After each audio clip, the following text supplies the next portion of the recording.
जय श्री कृष्णा। राधे राधे। आज अपने सुनेंगे सोम प्रदोष व्रत कथा। हमारे हिंदू धर्म में प्रदोष व्रत भगवान भोलेनाथ और माता पार्वती को समर्पित होता है। एक बहुत ही महत्वपूर्ण व्रत है।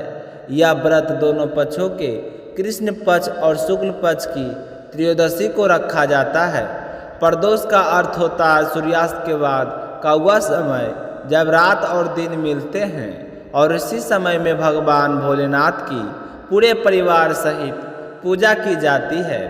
कहा जाता है कि इस समय भगवान भोलेनाथ कैलाश पर्वत पर बहुत ही खुश होकर तांडव करते हैं और सभी देवी देवता उस समय उनकी स्तुति करते हैं। अतः जो कोई व्यक्ति इस दिन व्रत रखकर प्रदोष काल में भगवान भोलेनाथ की पूजा करता है तो उसे शिव जी बहुत ही उस पर प्रसन्न होते हैं और अपने भक्त की मनोकामनाएं अवश्य पूर्ण करते हैं। आपकी बार आषाढ़ मास के कृष्ण पक्ष की त्रयोदशी तिथि सोमवार को है, इसलिए यह सोम प्रदोष व्रत है।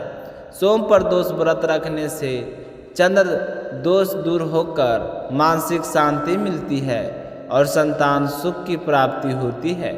व्रत रखने के लिए सुबह जल्दी उठे, स्नान आदि से निवृत्त होकर हाथ में जल लेकर व्रत का संकल्प लेना चाहिए और पूरे दिन व्रत रखकर शाम को प्रदोष काल में शिव माता पार्वती की पूजा करनी चाहिए। यह पूजा आप मंदिर में जाकर भी कर सकते हैं। अगर यह संभव नहीं है तो आप अपने घर पर ही शिवलिंग पर जल अर्पित करके बेलपत्र, धतूरा, अक्षत, धूप, दीप आदि से पूजा करके भगवान भोलेनाथ का आशीर्वाद पा सकते हैं। प्रदोष व्रत के पूरा दिन अन्न नहीं खाना होता है।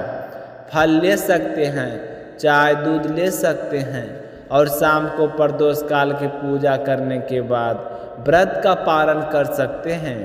और कोई जगह इस व्रत का पालन दूसरे दिन किया जाता है।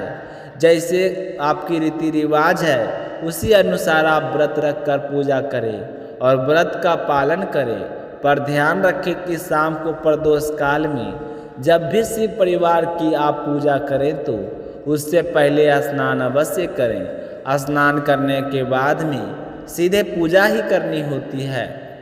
आपने चाहे स्नान किया है लेकिन प्रदोष व्रत में शाम को फिर से स्नान करके ही पूजा की जाती है।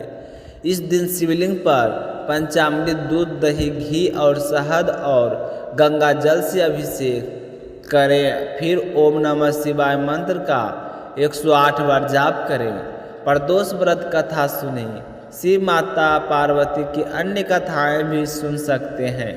और एक कथा सोमवार को व्रत है तो सोमवार की अगर कोई दूसरा बार है तो उस बार की व्रत कथा अवश्य सुने। शिवलिंग पर बेलपत्र, धतूरा, भांग, सफ़ेद फूल, समी पत्र, चंदन और भस्म अर्पित करके भगवान भोलेनाथ शंकर का आशीर्वाद प्राप्त करें। लेकिन शिवलिंग पर और शिव जी को कभी भी हल्दी या कुमकुम का तिलक ना करें।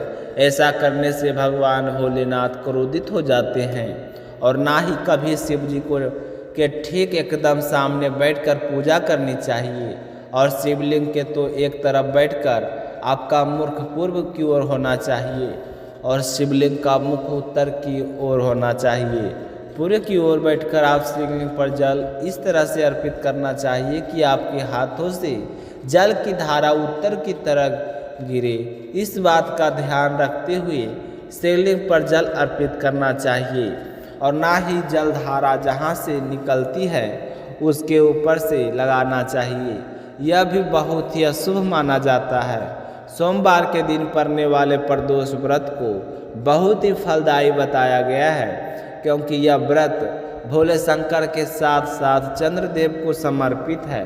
सोम प्रदोष व्रत करने से कुंडली में चंद्रमा की स्थिति मजबूत होती है, चंद्र दोष से मुक्ति मिलती है जिसके कारण मानसिक शांति और स्थिरता आती है।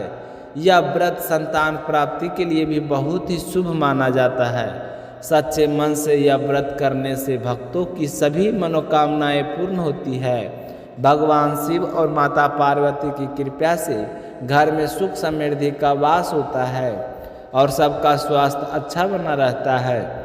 यह व्रत सभी तरह के रोगों को और कष्टों का निवारण करने वाला है। जो भी व्यक्ति शिव जी का आशीर्वाद पाना चाहते हैं उन्हें प्रदोष व्रत अवश्य करना चाहिए। तो अब अपने सुनते हैं दूसरी कथा, सोम प्रदोष व्रत कथा। तो शिव जी के सारे भक्त इस कथा को प्रेम भाव से पूरा सुने और शीला भक्ति चैनल को सब्सक्राइब करते हुए इस कथा को ज़्यादा से ज़्यादा शिव भक्तों में शेयर करें। शिव जी की कृपा से आपके सारे मनोरथ पूर्ण हो। बोलिए शिव गौरी गणेश कार्तिकेय की जय हो। इसको वंश में मित्र सिंह नाम का एक अत्यंत धनुषधारी राजा हुआ करता था। वह बहुत ही पुण्य आत्मा था। उसकी रानी का नाम दमयंती था। वह भी नल की पत्नी दमयंती की तरह पतिव्रता नारी थी। उनका जीवन अच्छे से बीत रहा था। एक दिन की बात है, राजा मित्र सिंह शिकार करने के लिए सेना के साथ जंगल में चले गए। चलते चलते वह एक घने जंगल में पहुंच गए।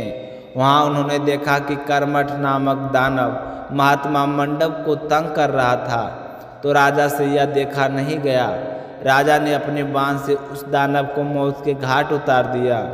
दानव के छोटे भाई ने जब यह देखा तो वह बहुत ही दुखी हुआ और उसने राजा से बदला लेने का निश्चय किया। अब वो राजा से बदला लेने के लिए अपना भेष बदलकर राजमहल के आगे जोर जोर से आवाज़ें लगाने लगा कि मैं बेरोजगार हूँ, गरीब हूँ, कोई मुझे काम पर रख लो, मुझे ज़्यादा कुछ नहीं चाहिए, काम के बदले 2 वक्त का भोजन दे देना। जब राजा ने यह सुना तो अपने आदमी को और भेजकर उसे राजमहल में बुलाया और उससे पूछा कि तुम क्या क्या काम जानते हो। तो वह राजा को प्रणाम करके कहने लगा कि राजन, मैं एक उत्तम रसोइया हूँ, मुझे तरह तरह के स्वादिष्ट व्यंजन बनाने आते हैं। तो राजा को उसके कपट के बारे में पता नहीं चला और उसे बेरोजगार समझकर अपने रसोइये के रूप में नियुक्त कर लिया। अब वह रसोई के भेष में आया हुआ दानव राजा के लिए भोजन बनाने लगा। भोजन वाकई स्वादिष्ट बनाता था। तो राजा इसकी तारीफ करते हुए नहीं थकते थे। इस तरह कई महीनों बीत गए। एक दिन गुरु जयंती का पर्व आया तो राजा ने अपने गुरु वशिष्ठ जी को निमंत्रण भेजा। गुरुदेव निमंत्रण समय पर राजा के यहाँ पहुँच गए। तो वशिष्ठ जी को आया देखकर उस रसोइयों ने सोचा कि इससे अच्छा अवसर तो मुझे फिर कभी नहीं मिलेगा। तो रसोइयों ने जानबूझकर साग के अंदर मांस मिलाकर भोजन तैयार कर दिया और उसी भोजन को गुरु वशिष्ठ जी के आगे परोस दिया। गुरुदेव उस साग को देखकर ही समझ गए कि इसमें मांस मिला हुआ है। तो वह बहुत ही क्रोधित हुए और राजा से कहने लगे कि हे पापी दुष्ट राजा, मुझे तुमसे यह उम्मीद नहीं थी, तुमने मुझे यहाँ बुलाकर मेरा अपमान किया है। तो राजा तो इस बात से अनजान थे कि राजा हाथ जोड़कर कहने लगे कि हे गुरुदेव, मुझसे क्या गलती हो गई है, आप क्या कह रहे हैं, मेरी तो कुछ समझ में नहीं आ रहा है। तो गुरुदेव ने कहा कि हे राजन, यह देखो जो साग परोसा गया है उसके अंदर मांस मिला हुआ है।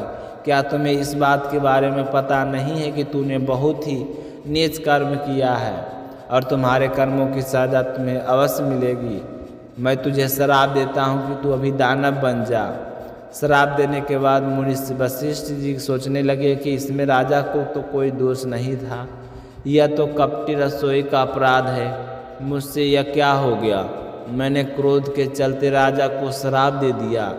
गुरुदेव का श्राप सुनकर राजा तो बहुत ही दुखी हुए। वे गुरु वशिष्ठ जी से कुछ नहीं बोले, चुपचाप नीचे मुँह करके हाथ जोड़कर गुरुदेव की बात सुनते रहे। तो गुरुदेव ने कहा कि हे राजन, मुझसे भारी भूल हो गई है, यह गलती तो तुम्हारे रसोइयों की है। तुमने सोच समझ कर रसोइयों की नियुक्ति नहीं की है, यह तो एक दैत्य है, इसका तो यही कार्य है। तो राजा ने कहा कि हे गुरुदेव, मुझे इसके बारे में कुछ भी नहीं पता, यह तो एक बड़ा लाचार आदमी और बेबस होकर काम के लिए आवाज़ें लगा रहा था। तो मुझे इस पर दया आ गई और मैंने इसे रसोइयों के कार्य के लिए नियुक्त कर दिया। तो सच्चाई जानकर गुरुदेव अपने श्राप का बड़ा ही पछतावा होने लगा। पर अब क्या हो सकता था, काफ़ी सोच विचार करने के बाद में गुरुदेव ने राजा से कहा कि हे राजन, यह दैत्य है और दैत्य का तो यही कार्य होता है, पर अब मेरे लाख चाहने पर भी श्राप हट तो नहीं सकता, परंतु तुम्हें 12 वर्ष तक राक्षस की योनि में रहना पड़ेगा। इतना कहकर गुरु वशिष्ठ वहाँ से चले गए और गुरुदेव के श्राप के अनुसार राजा एक बड़ा भारी राक्षस बनकर वन में चला गया और जाकर जीवों को मार मार कर खाने लगा। एक दिन वह घूमते घूमते हुए एक आश्रम में जा पहुंचा। उसने वहां एक मुनि को देखा। वह मुनि अभी तरुण अवस्था में थे, तो उस मुनि को देखते ही दैत्य बने राजा उस मुनि को पकड़ने के लिए दौड़ पड़े। तो मुनि की पत्नी तरुणी ने उसे देख लिया कि उसके पति को एक विशाल काच्छ राक्षस ने खाने के लिए पकड़ रखा है। तो मुनि की पत्नी हाथ जोड़कर नम्रतापूर्वक कहने लगी कि आप इन्हें छोड़ दीजिए, इनकी जगह आप मुझे पकड़ लो। परंतु उस राक्षस बने राजा ने तरुणी की एक भी बात नहीं सुनी। वह बेचारी बुरी तरह से विलाप करती रही, पर राक्षस बने राजा ने तरुण मुनि को बड़ी ही बेहरमी से फाड़ कर उसे अपना आहार बना लिया और उसकी हड्डियों को इधर उधर फेंक कर जंगल में चला गया। तो मुनि की पत्नी यह देखकर बहुत ही दुखी हुई। बुरी तरह से करुण विलाप करते हुए मुनि की हड्डियों को चुनने लगी।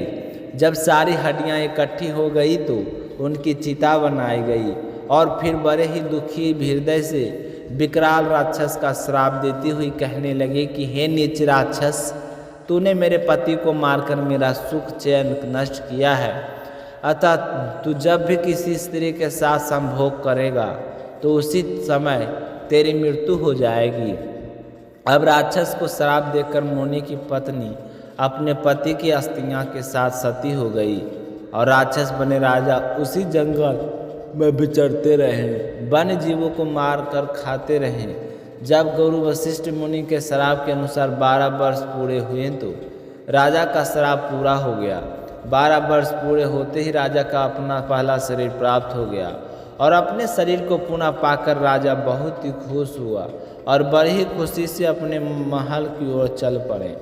और खुश हुई तो पर राजा ना तो खुश थे और ना ही दुखी थी। तो रानी ने पूछने लगे कि हे राजन, आप इतने वर्षों के बाद आए हैं, फिर भी आपके चेहरे पर कोई खुशी नहीं है। तो रानी की बात सुनकर राजा कहने लगे कि हे रानी, मेरे राक्षस बनने तक की कहानी तो तुम्हें पता है, पर उससे बड़ा भी अनर्थ है उस समय का हुआ जब मैं राक्षस के रूप में एक मुनि को खा गया। उसकी पत्नी बार बार विलाप करती रही, परंतु मुझ पर उसकी बातों का कोई असर नहीं हुआ और मैं उसके पति को बड़ी ही बेहरमी से फाड़ कर खा गया। और अपने पति के इस तरह दर्दनाक मृत्यु को देखकर मुनि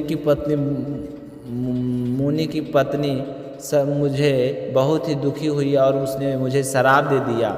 उसी शराब के चलते जब भी मैं संभोग करूँगा उसी समय मेरी मृत्यु हो जाएगी। तो रानी शराब के बारे में सुनकर बहुत ही व्याकुल हुई, पर अपनी इच्छा को दबाते हुए कभी भी राजा को अपने पास आने नहीं देती। इसी तरह समय बीतता गया। राजा बहुत ही उदास रहते थे क्योंकि उनके कोई संतान नहीं थी और संतान न होने का कोई भी उपाय नज़र नहीं आ रहा था।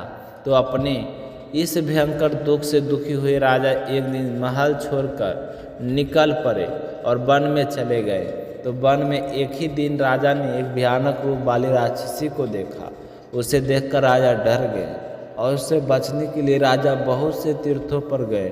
वहां जाकर व्रत और तप किए, हर समय अपनी पत्नी और संतान के लिए व्याकुल रहने लगे।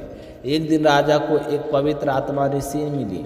तो उन ऋषि को देखते ही राजा ने उनके चरणों में मस्तक होकर प्रणाम किया। उन ऋषि का नाम था गौतम ऋषि राजा को देखते ही सब कुछ समझ गए थे।